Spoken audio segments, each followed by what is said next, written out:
Quem assiste a esta palestra, sem dúvida, sabe quem é HP Blavatsky. Helena Petrovna Blavatsky, conhecida como HPB e também frequentemente chamada de Madame Blavatsky. Certamente sabe também que a Doutrina Secreta é a obra magna dela, a obra mais importante dela, e que ela também escreveu o seu primeiro grande livro, Isis Sem Véu, em 4 volumes em português, e ela escreveu outros livros, A Voz do Silêncio, A Chave para a Teosofia e outros, só que ainda não publicados em português. 5 Years of Theosophy, 5 anos de Teosofia, que reúne artigos publicados na revista The Theosophist, Gems from the East, Gemas do Oriente, e post-mortem foram publicados os livros Nightmare Tales, Contos de Pesadelos, e From the Caves and Jungles of Hindustan, das cavernas e selvas do Hindustão, que reúne textos de HPB escritos em russo, publicados em jornais da Rússia. É um livro grande de 720 páginas. E o glossário teosófico, mas este sim foi publicado em português. E ela escreveu muitos textos que foram coligidos, foram compilados e publicados com o título de Collected Writings, em inglês. E não tem tradução para português, a não ser alguns dos textos. Antes de passar para esses Collected Writings, vou dar algumas informações básicas sobre HPB, embora muitos conheçam, saibam essas informações. Ela nasceu em 1831, no Império Russo, numa família aristocrática. Aos 17 anos já, ela se casou com Nikifor Blavatsky, daí o nome dela, um homem bem mais velho do que ela, um governador de uma província da Rússia, que ela não amava. Parece que ela queria simplesmente sair da casa dos pais, aos 17 anos. E ela praticamente não viveu com ele e fez muitas viagens sem o marido. É impressionante as viagens que ela fez. Vou citar aqui: Turquia, Grécia, Egito, França. 1851, Londres, onde ela conheceu seu mestre espiritual, o Mahatma Maurya. Depois, Canadá, Estados Unidos, México, América do Sul, Índias Ocidentais, Ceilão, Sri Lanka hoje, Índia, Java, Inglaterra, de novo Estados Unidos, de novo Índia, Tibete, França, Alemanha, Rússia, Cáucaso, Rússia, de novo Balcãs, Egito, Síria, Itália, Índia, Tibete, ficou vários anos no Tibete, Grécia, Egito, Síria, Palestina, Líbano, leste da Europa, Paris, e em 1873 foi para os Estados Unidos por ordem de seu mestre, Mahatma Maurya. Não é impressionante? Tantas viagens sem avião, em navios velhos, às vezes carroças a cavalo. Impressionante. Enfim, nos Estados Unidos ela conheceu o coronel Henry Steele Olcott. Aliás, tem uma palestra minha no YouTube com o título Henry S. Olcott, primeiro presidente da Sociedade Teosófica. Os dois, junto com alguns outros, fundaram a Sociedade Teosófica em Nova York. Naquele ano, 1875, Olcott se tornou presidente e ficou na presidência até sua morte em 1907. De 75 a 77, ela escreveu seu primeiro livro, Isis Sem Véu. Em 79, os dois foram para a Índia onde estabeleceram a sede da Sociedade Teosófica em Bombaim, hoje Mumbai. Em 82, se mudaram para Adyar, no sudeste da Índia, estabelecendo a sede da Sociedade Teosófica lá, onde ela continua até hoje. E de 85 a 91, ela viveu na Europa, principalmente, e morreu em 91. Agora, então, vamos aos Collected Writings. Quem compilou, quem coligiu, editou esses writings, Collected Writings? Boris Zirkov. Quem foi Boris Zirkov? Um russo, parente distante de HPB. A mãe de HPB e o avô de Zirkov eram primos. Ele nasceu em 1902 em São Petersburgo, mas em 1917 sua família, com ele, teve que sair da Rússia por causa da Revolução Russa e se mudaram para a Suécia. A Wikipédia inglesa diz que ele estudou em várias universidades europeias, mas o teosofista brasileiro Carlos Cardoso Avellini diz que ele nunca foi a uma escola. Enfim, em 1923 ele teve contato com o movimento teosófico, mas não por causa da sua parente HPB. Consta nesse site a vida de Boris Zirkov. Em 1923 ele vivia em Estocolmo, na Suécia, quando entrou em contato com o movimento teosófico. Depois de uma reunião com Catherine Tingley, a líder da Sociedade Teosófica de Point Loma, Pasadena, ele transferiu sua residência para Point Loma, na Califórnia. O que é a Sociedade Teosófica de Point Loma? Em 1891, após a morte de HPB, começaram desentendimentos entre Annie Besant, figura importante da Sociedade Teosófica de Adyar, e William Quinn Judge, que era um dos fundadores da Sociedade Teosófica e, naquela época, secretário-geral nos Estados Unidos. Em 95, ele se afastou da Sociedade Teosófica de Adyar e fundou sua própria sociedade em Nova York. Mas, já um ano depois, ele faleceu e Catherine Tingley se tornou sua sucessora. Em 98, ela criou a Universal Brotherhood and Theosophical Society, Fraternidade Universal e Sociedade Teosófica.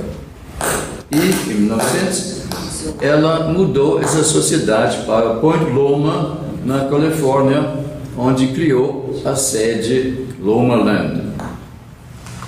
Em 1904, um dos membros, Robert Crosby, se afastou da Sociedade Teosófica de Point Loma e, em 1909, criou a United Lodge of Theosophists, Loja Unida de Teosofistas, que tem atualmente cerca de 30 lojas em alguns países. Agora, na Sociedade Teosófica de Point Loma, em 1951, não está muito claro se houve uma mudança de sede ou uma secessão. Segundo um site consta, o então presidente mudou a sede para Pasadena, Califórnia também. E outro consta, um membro se afastou e criou a Sociedade Teosófica de Pasadena. O nome das duas é The Theosophical Society, a Sociedade Teosófica, acrescentando o nome da cidade da sede. Vejam os nomes nos sites, aqui, The Theosophical Society, Point Loma, Blavatsky House. E a outra, o site não está tão claro, mas consta aí, sede internacional, Pasadena, Califórnia. Ambas se baseiam em HPB, na doutrina secreta, nas cartas dos Mahatmas, mas não falam em secessão. Na de Point Loma consta Em 1875, Helena Petrovna Blavatsky fundou a Sociedade Teosófica em Nova York. E, na Sociedade de Pasadena, a sociedade foi fundada em 1875. Ou seja, nenhuma das duas diz que houve uma secessão da Sociedade Teosófica de Adyar. Voltando a Boris Zirkov. Mais uma vez, citando esse site, A Vida de Boris Zirkov, essa página. Ele ingressou na Sociedade Teosófica de Point Loma em janeiro de 1924. No mesmo ano, aos 22 anos de idade, percebeu qual seria a tarefa de sua vida. Ele diz: tomei a decisão de compilar as obras de HPB em uma edição uniforme de muitos volumes, como material que servisse de fonte para o trabalho teosófico no futuro. Conhecendo bem os livros de HPB que estavam publicados naquele momento, eu percebi em seguida que havia grande quantidade de material disponível para uma compilação e que seriam necessários muito tempo e muito esforço para organizá-los por ordem cronológica. Só então seria possível avaliar a dimensão das suas obras e do seu conteúdo. Creio que foi em dezembro de 1924 que comecei a compilar os escritos dela. Além dos Collected Writings, ele fez o seguinte: ele foi editor da revista Teosofia de 1944 a 81, em inglês, claro. Escreveu alguns textos teosóficos, inclusive, em 1972, uma longa introdução ao livro Isis Sem Véu, da edição de 1972, como Isis Sem Véu foi escrita. Tem também na edição em português. E em 1977, como a doutrina secreta foi escrita, e sobre isso também tem uma palestra minha no YouTube, com o mesmo título, Como a doutrina secreta foi escrita.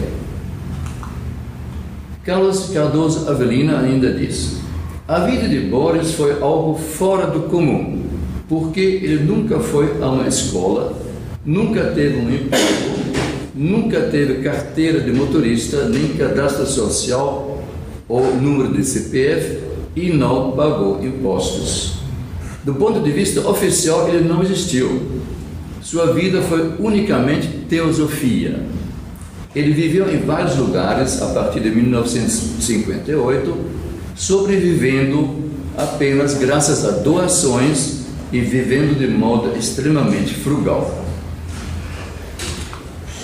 Ele morreu em 1981, após uma vida dedicada principalmente à compilação e edição dos Collected Writings de HPB. Esses Collected Writings são 14 volumes, um total de quase 8.000 páginas.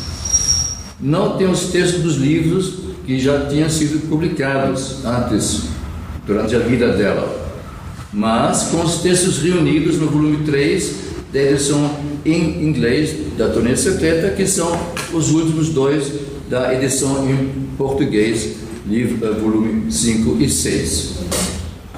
E tem nesses Collected Writings, nesses 14 volumes, explicações de Boris Zirkov e também notas bibliográficas. O 15º volume, de cerca de 630 páginas, contém um índice remissivo para nomes e termos mencionados em algum dos escritos publicados nos outros 14 volumes. Aqui, as capas desses 15 volumes dos Collected Writings. É uma produção fenomenal de HPB. Ela escreveu em 2 anos Isis Sem Véu, são 4 volumes. Ela escreveu em 4 anos, de 1884 a 88, os 2 grandes volumes em inglês, que são 4 volumes na edição brasileira de A Doutrina Secreta, sendo que os 2 últimos volumes, 5 e 6, foram publicados depois da morte dela. Ela escreveu aqueles outros livros que eu mencionei e tem esses collected writings, cerca de 1000 artigos dela, cerca de 6.500 páginas de textos dela. Impressionante. Agora, sobre os primeiros escritos de HPB. Sobre isso escreveu Boris Zirkov no prefácio ao 5º volume desses collected writings, publicado em 1950.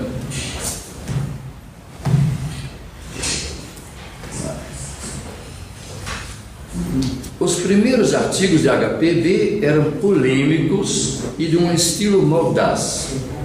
Eles foram publicados nas mais conhecidas revistas espíritas da época. Simultaneamente, ela escreveu histórias ocultistas fascinantes para alguns dos principais jornais norte-americanos. Depois de ir para a Índia, em 1879, ela escreveu para vários jornais indianos. Durante mais de 7 anos, entre 1879 e 86, ela escreveu histórias em série para 2 conhecidos periódicos russos de Moscou, como também para jornais menores. Depois de fundar, em outubro de 1879, sua primeira revista teosófica, The Theosophist, que existe até hoje, ela a encheu com uma massa enorme de esclarecimentos teosóficos que ela continuou a difundir mais tarde na sua revista de Londres, Lucifer, e também na Revue Théosophique de Paris e em The Path de Nova York. E durante todo esse período em que ela manteve essa tremenda produção de artigos próprios, ela ainda achou tempo para entrar em discussões e polêmicas com alguns escritores e estudiosos em outros periódicos. A maioria dos artigos escritos por H.P. Blavatsky, tanto para revistas quanto para jornais, era assinada com seu próprio nome ou com um de seus raramente usados pseudônimos. Porém, existem muitos artigos em revistas teosóficas e em outros lugares não assinados. Alguns deles foram incluídos aqui, nesses collected writings, porque um exame muito cuidadoso feito por estudiosos que conhecem profundamente o estilo de HPB, suas conhecidas idiosincrasias de expressão e seu frequente uso de palavras em língua estrangeira, mostrou que eles foram escritos por ela, embora não haja uma prova irrefutável.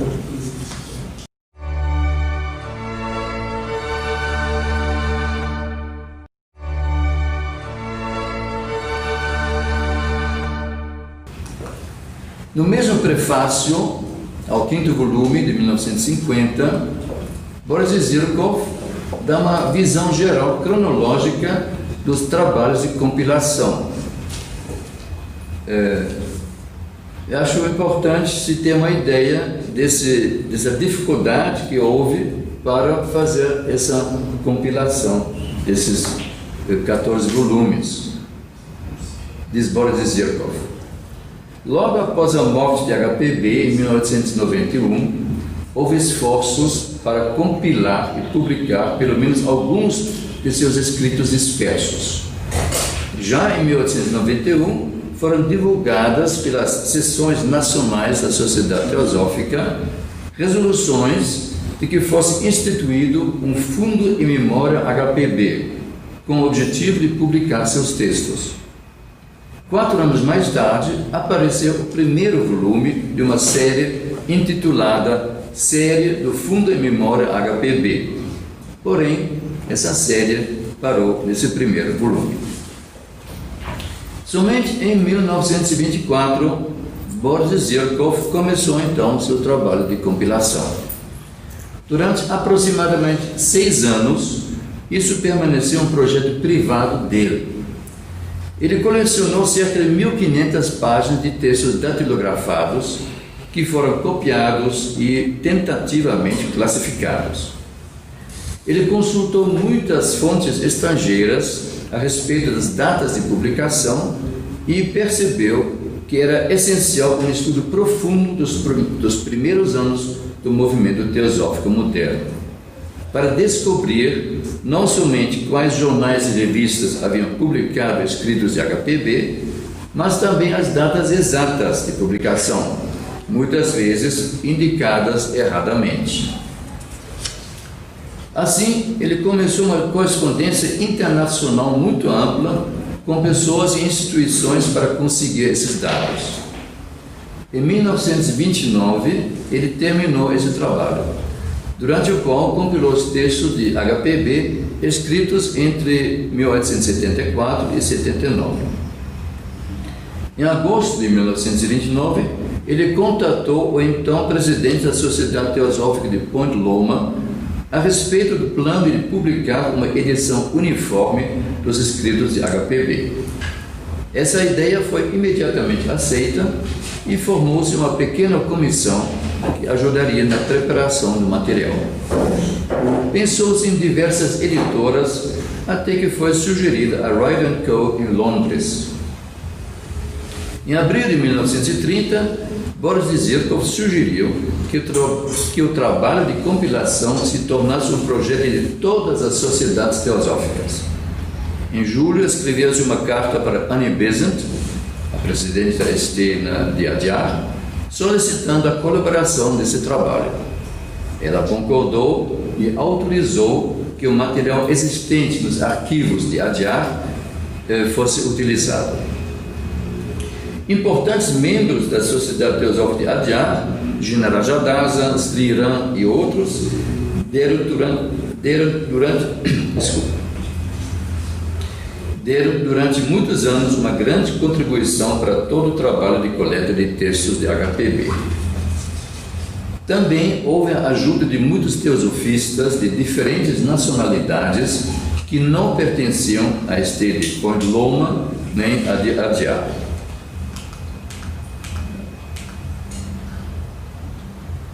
O trabalho para o volume 1 foi o mais difícil, porque aqueles textos estavam espalhados em vários continentes e em publicações quase não encontráveis.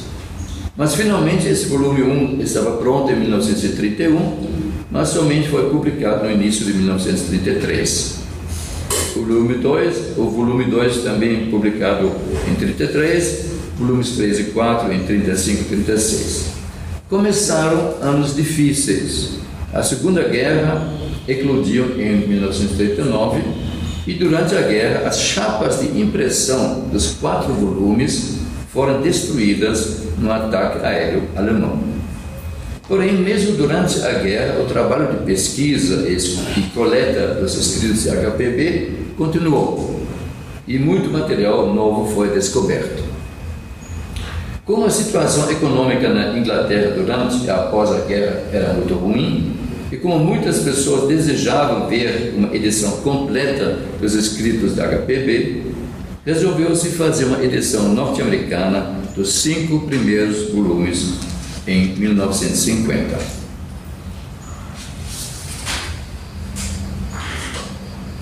Então temos aqui os anos de publicação, volumes 1 a 12, de 1933 a 1980. Em 81, Boris Zirkov faleceu, mas o volume 13 ele ainda tinha editado, saiu em 82. O volume 14 ele também tinha compilado, mas ainda não editado.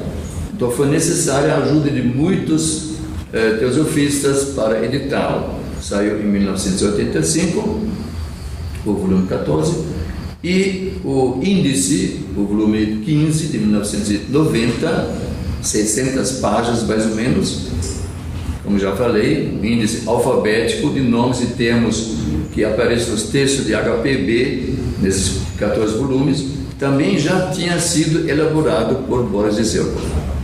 Então, um trabalho louco que ele fez. Sobre os primeiros escritos de HPB. No primeiro volume dos Collected Writings, Boris Zirkov diz que não há evidências ou provas de que HPB tenha publicado qualquer texto antes de outubro de 1874. mas ela e outros mencionaram o fato de que ela publicou textos bem antes, porém não há provas concretas.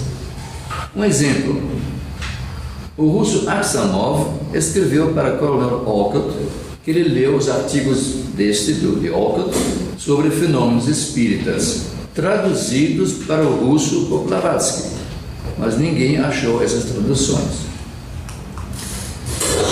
Existe um caderno de anotações, em inglês notebook, sobre suas viagens de Blavatsky em 1865.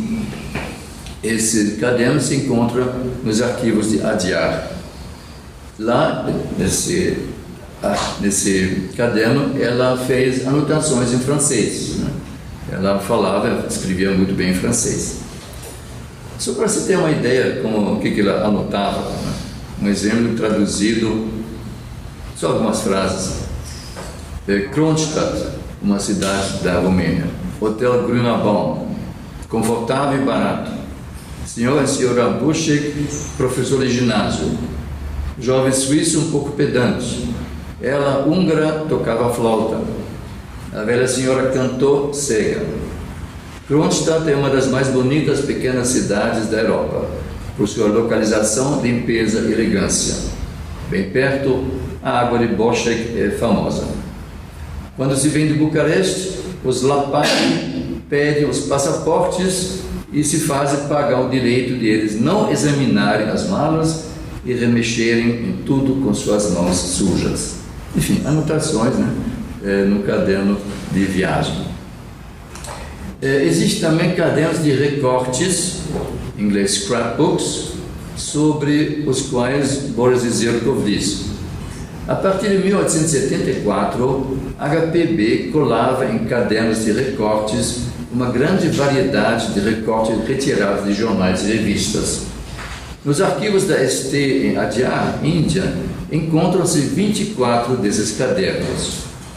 Qualquer referência em jornais à Sociedade Teosófica e seu trabalho, e qualquer relato que poderia ser interessante para a história da ST, eram colados nesses cadernos de recortes. Fazem parte disso também recortes de artigos da própria HPB e daquelas cartas suas para editores que haviam sido publicadas, assim como algumas das contribuições do Coronel Olcott para diversos jornais daquele tempo. HPB acrescentou, com pena ou lápis, observações sobre várias afirmações feitas nesses artigos. Muitas dessas observações delas são bem humoradas e enfeitadas com desenhos, quer feitos por ela mesma, quer retirados de alguma revista ou jornal, frequentemente com alguma observação dela. Extratos de alguns desses cadernos de recortes também se encontram nos Collected Writings. Vejamos agora o volume 1. Ele contém textos escritos em 74 a 78 nos Estados Unidos, quando ela estava ainda nos Estados Unidos.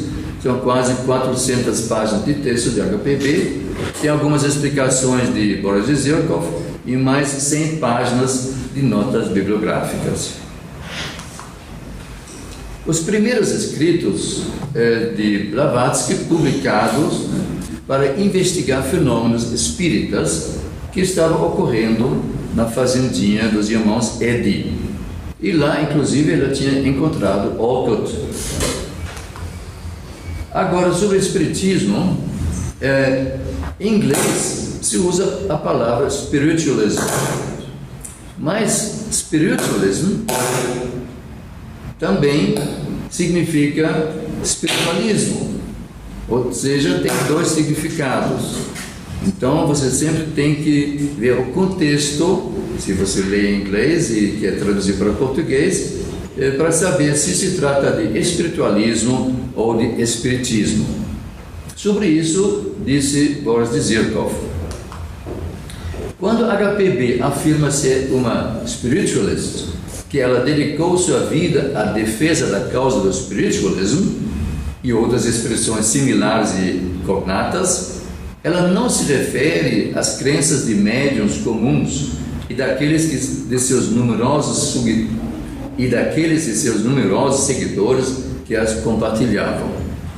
É muito importante ter em mente que o reconhecimento por parte da HPB de que certos fenômenos mediúnicos são genuínos, fenômenos que ela mesma podia produzir à vontade e em plena consciência, nunca implicou sua aceitação de crenças comuns na manifestação de assim chamados espíritos, nem sua participação em fenômenos de sessões espíritas. No artigo da Wikipédia sobre a HPB consta: suas relações com o espiritismo evoluíram de um agudo interesse e envolvimento inicial para uma posterior rejeição. De início, considerou essa prática como de grande valor para a comprovação da existência do mundo invisível dos espíritos, como base de sua luta contra o materialismo e ceticismo da ciência. Sobre essa primeira fase da sua atitude a respeito do espiritismo, existe uma carta com o título Extraordinárias Manifestações de Espíritos. Essa carta tinha sido publicada em outubro de 1874 no The Daily Telegraph, em Nova York, onde HPB responde a uma pessoa que ridicularizou os fenômenos espíritas ocorrendo na casa dos Eddy. Ela disse: naquele curto período que ela passou na casa dos Eddy, eu vi e plenamente reconheci entre as 119 aparições 7 espíritos. É verdade que eu fui a única a reconhecê-los, já que o resto do público não tinha estado comigo nas minhas numerosas viagens pelo Oriente, mas os outros também perfeitamente viram as roupas e trajes, os examinaram detalhadamente. O primeiro espírito era um jovem na Geórgia, vestido com os trajes tradicionais do Cáucaso. Uma imagem dele logo será publicada em The Daily Graphic. Eu o reconheci e lhe fiz perguntas em georgiano a respeito de circunstâncias que somente eu conhecia.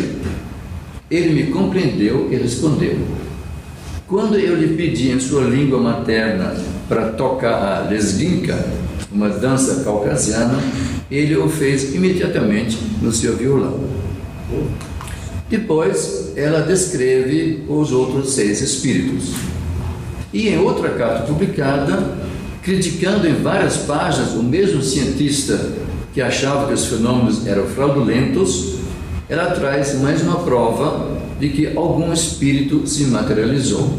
Ou seja, houve materializações de espíritos naquela época, que ela viu, comprovou, mas pouco depois, cito a Wikipédia, HPB preferiu se voltar então para uma disciplina rigorosa ensinada pelos seus mestres de treinamento da vontade e das capacidades psíquicas, para que fossem postas sob o completo domínio da pessoa.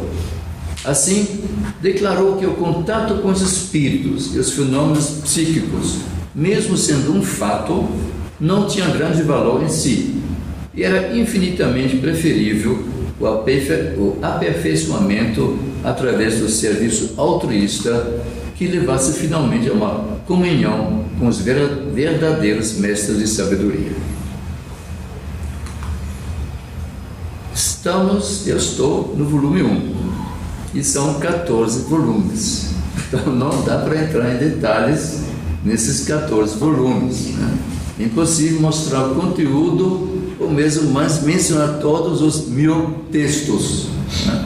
Então eu vou, para vocês terem uma ideia sobre o que ela escreveu, vou citar alguns títulos dos textos mais longos de cada um dos volumes. Volume 1, então, fora aquilo que já mencionei, que reúne então textos de 1874 a 78, são mais ou menos 110 textos, em mais ou menos 440 páginas. Tem os seguintes textos um pouco mais longos. O Círculo Luminoso é um conto teosófico que fala sobre derviches e magia em Constantinopla. Budismo na América, Madame Blavatsky sobre as ideias dos teosofistas.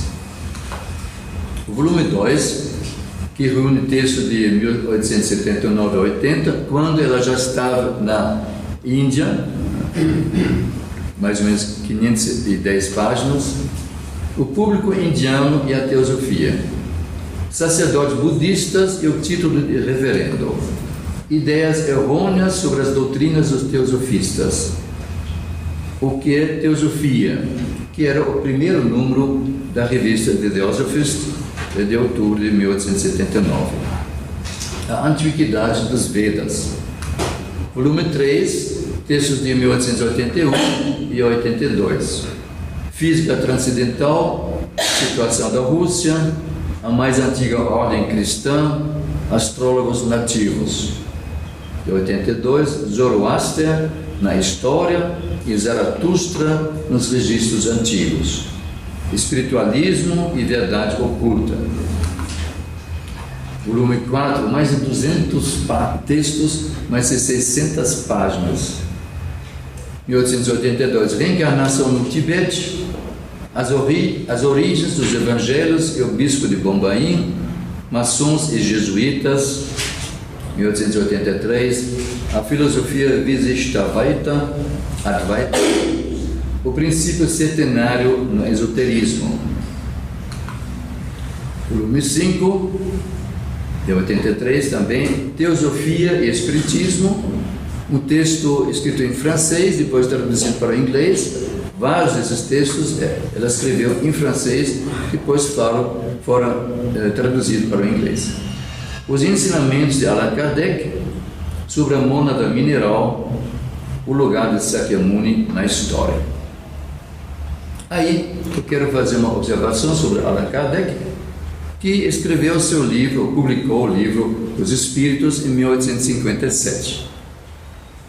Eu sempre me perguntei onde HPB, que escreveu em 1874, a partir de 1874, onde ela menciona Kardec.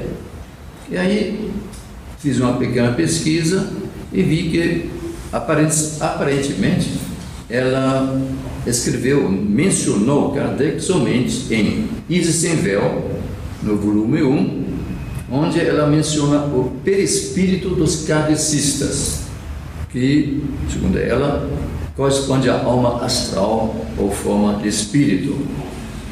E na Doutrina Secreta, no volume 5, que são textos póstumos, encontra-se no Collected Writings, no volume 14, página 76, onde ela diz: é mistério, antes de tudo, crer na reencarnação e em seus mistérios, não como a descreve os reencarnacionistas da escola de Allan Kardec, mas tal como a expõe e ensina a filosofia esotérica.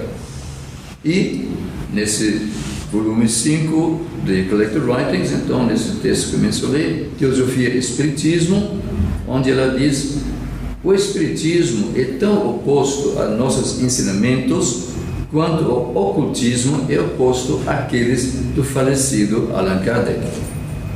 No entanto, não é uma razão para nós começarmos a discorrer contra ou ridicularizar esses últimos, os kardecistas, fazendo discursos fulminantes contra a sociedade psicológica, os espíritas ocidentais e seus antecessores, e exaltando a teosofia oriental e o ocultismo como os únicos credos dignos de existirem. Que aqueles que não aceitam nossas convicções as deixem em paz e mantenham suas próprias, já que nós nunca criticamos suas doutrinas e nunca lhes oferecemos as nossas, porque eles criticariam essas nossas.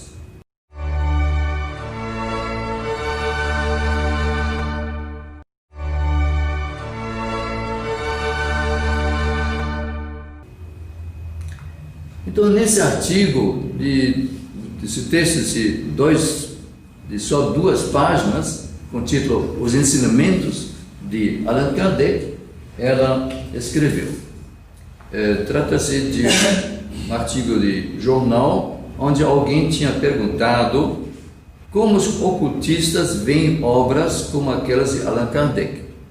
E HPB respondeu: as obras de Allan Kardec ensinam um sistema de ética que merece o louvor que nosso correspondente lhe faz, aquela pessoa que tinha escrito para o jornal. Nesse código de conduta, milhares de jovens estão sendo educados e, sem dúvida, obterão dele grande força moral. Porém, visto que as doutrinas da escola espírita não estão totalmente em harmonia com aquelas dos ocultistas, no que diz respeito à condição do ser humano após a morte e ao destino de sua mônada, eu pessoalmente nunca fui uma seguidora dessa grande filosofia francesa. O caráter moral de um sistema não é prova da infalibilidade de seus dogmas e ensinamentos. Quem inspirou Allan Kardec, eu não sei. Em alguns aspectos fundamentais, suas doutrinas são diametralmente opostas às nossas. Como os espíritas, nós acreditamos, melhor dizendo, nós sabemos, que o homem nasce mais de uma vez como ser humano. Isso não apenas neste planeta, mas em 7 planetas desta cadeia planetária, sem falar de outras. Mas com relação à velocidade e à circunstância da reencarnação, nossos amigos espíritas e nós divergimos. No entanto, apesar de todas as diferenças de opinião, inclusive aquela muito grande relativa à ação de espíritos falecidos, entre aspas, controlando médiuns e inspirando livros, nós sempre tivemos as mais amigáveis relações com os kardecistas e tínhamos esperado continuar assim.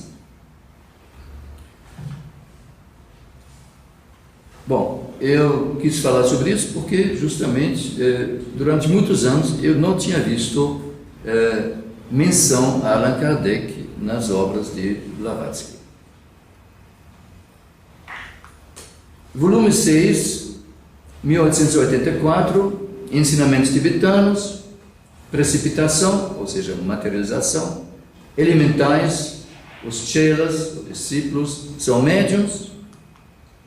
Volume 7, 1886, Os Animais Têm Almas, Teorias sobre Reencarnação e Espíritos, a Cabala, os Cabalistas no final do século XIX. Volume 8, de 87, As Origens do Mal, Tetragrammaton, o caráter esotérico dos Evangelhos, a natureza substancial do magnetismo. Volume 9, O que é verdade? Conversa sobre ocultismo. Ocultismo prático. Esse sim foi publicado, vocês já conhecem esse livrinho, Ocultismo Prático. Teosofia ou Jesuitismo, Visões Kármicas. Volume 10, 1888, O que é Deus? A Psicologia do Antigo Egito, a Sociedade Teosófica, Sua Missão e Seu Futuro. É a teosofia uma religião? É a denúncia um dever? E nesse volume também tem os anais da loja Blavatsky da Sociedade Teosófica, ou seja, não são textos de Blavatsky, mas anotações, anais das reuniões da loja Blavatsky. Volume 11, 1889, Casamento e Divórcio, sobre pseudoteosofia, as raízes do ritualismo na igreja e na maçonaria. Também tem em português, isso aqui. Também junto aqui tem Ocultismo Prático e esse texto junto. A Força do Preconceito, nossos 3 objetivos. Em 1990, ela escreveu cerca de 700 páginas, um ano antes de morrer. Cagliostro foi um charlatão, a mente cósmica, pensamento sobre os elementais, instruções esotéricas, quase 200 páginas, que também existem, foram publicadas nesse volume 6 da Doutrina Secreta.